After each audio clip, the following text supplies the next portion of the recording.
Tired of your crosshair cluttering your screen and hindering your headshots? Let's ditch the distractions and create a minimalist dot crosshair in Valorant to sharpen your focus. And I'll walk you through the simple steps first. Hit escape to access the main menu, then click on settings. Now, navigate to the Crosshair tab at the top of your screen. Under the primary section, make sure the primary crosshair is turned on. Disable outlines by clicking the on button, setting it to off. Next, enable the center dot by clicking the off button, setting it to on. Adjust the center dot opacity to 1. Set the center dot thickness to the highest possible value, which is 8.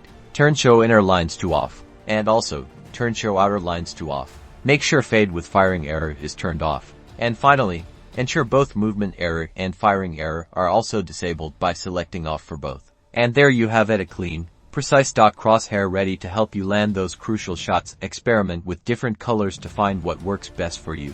And get ready to dominate. Happy gaming.